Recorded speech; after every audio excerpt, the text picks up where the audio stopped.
ಎಲ್ರಿಗೂ ನಮಸ್ಕಾರ. ಎರಡನೇ ಸಿನಿಮಾ ನಾನು ಯುವ ಜೊತೆ ಮಾಡಬೇಕು ಅಂತ ಅಂದ್ಕೊಂಡಿದ್ದೆ. Got lucky. ಒಳ್ಳೆ ಟೀಮ್, ಚರಣ್ ಇರ್ಬೋದು, ಸತ್ಯ ಹೆಗ್ಡೆ ಸರ್,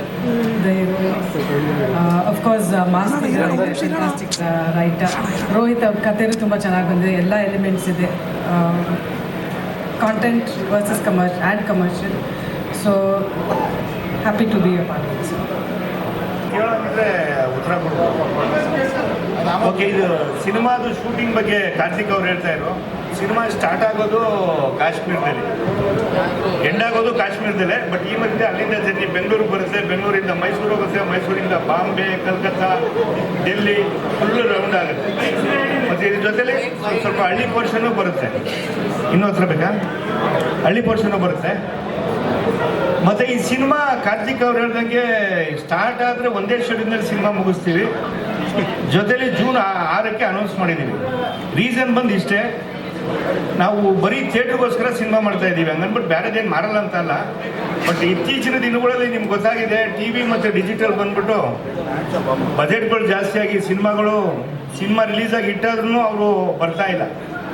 ಅದಕ್ಕೋಸ್ಕರ 3 ಕಂಪ್ನಿ ಸೇರಿ ಏನಕ್ಕೆ ಇದು ಮಾಡೋದು, ಬಿಗ್ ಬಜೆಟ್ ಸಿನಿಮಾನೇ ಕಷ್ಟದಲ್ಲಿ ಸುಖದಲ್ಲಿ ಎಡತಲ್ಲಿ ಇರೋಣ. ಇದೊಂಥರ ಚಾಲೆಂಜಾಗಿ ತಗೊಂಡು, ಅಂದರೆ ನೆಗೆಟಿವ್ ಏನಿಲ್ಲ, ಚಾಲೆಂಜಾಗಿ ತಗೊಂಡು ಜನಗಳಿಗೋಸ್ಕರ ಚಾಲೆಂಜಾಗಿ ತಗೊಂಡು 6 ತಿಂಗಳಿಗೆ ರಿಲೀಸ್ ಮಾಡಬೇಕು. ಮತ್ತು ಇದ್ರ ಜೊತೆಲಿ ಇನ್ನೊಂದು ಪ್ಲಸ್ ಏನಂದರೆ, ಟಿ ವಿ ಡಿಜಿಟಲ್ ಬಂತು ಚೇತನ್, ನಾನು ಹೇಳಿದೆ ನಿನ್ನ ಹತ್ರ, ಹಂಗೆ ತಗೊಂಡು ಹೋದ್ರು, ಹಂಗೆ ಬೆಳೆಸಿದ್ರು. ಬಟ್ ಥಿಯೇಟ್ರ್ನವ್ರು ಏನಂದ್ರೆ, ಥಿಯೇಟ್ರಿಗೆ ಮಾಡಬೇಕು ಅಂತ ಯಾಕೆ ಹೇಳ್ತಾ ಇದ್ದೀವಿ ಅಂದರೆ, ಒಂದು ಥಿಯೇಟ್ರು ಓಪನ್ ಆದರೆ ಅದಿರೋ ಗಂಟ ಒಬ್ಬ ನಿರ್ಮಾಪಕರಿಗಾಗಲಿ ಒಬ್ಬ ಡಿಸ್ಟ್ರಿಬ್ಯೂಟರ್ಗಾಗಲಿ ಅನ್ನ ಹಾಕಿರ್ತಾರೆ. ಇವತ್ತು ನಮಗೆ ಅವರೇ ಅನ್ನ ಹಾಕ್ತಾ ಇರೋದು. ಅವ್ರ ಜೊತೆಲೇ ನಾವು ಹಂಚ್ಕೊಂಡು ಹೋಗ್ತಾ ಇದ್ದೀವಿ. ನಮ್ಗೆ ಹೊಟ್ಟೆ ತುಂಬ ಊಟ ಬಡಿಸ್ತಾರೆ. ಅದ್ರ ಕಷ್ಟ ಸುಖದಲ್ಲಿ ಎಡತಿಗಳು ಥಿಯೇಟ್ರ್ನವ್ರು ಇದ್ದಾರೆ. ಅದಕ್ಕೋಸ್ಕರ ನಾವು ಥಿಯೇಟ್ರಿಗೆ ಸಿನಿಮಾ ಮಾಡ್ತಾ ಇದ್ದೀವಿ. ನಿಮ್ಮ ಆಶೀರ್ವಾದ ಆರೈಕೆ ದಯವಿಟ್ಟು ನಮ್ಮ ತಲೆ ಮೇಲೆ ಇಲ್ಲಿ ಅಂತ ಕೇಳ್ಕೊತೀನಿ. Thank you.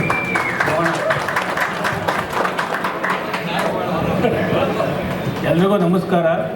ಒಂದು ಒಳ್ಳೆ ಸಿನಿಮಾನ ಒಳ್ಳೆಯವ್ರ ಜೊತೆ ಸೇರಿ ಮಾಡ್ತಾ ಇದ್ದೀವಿ. ನಿಮ್ಮ ಆಶೀರ್ವಾದ ಇದೇ ಥರ ಯಾವಾಗಲೂ ನಮ್ಮ ಮೇಲೆ ಇರಲಿ. ನಮ್ಮ ಪಿಕ್ಚರ್ ಒಳ್ಳೆ ಪ್ರಮೋಷನ್ ಮಾಡಿಕೊಡಿ ದಯವಿಟ್ಟು, ಅಷ್ಟು ಕೇಳ್ಕೊತೀನಿ.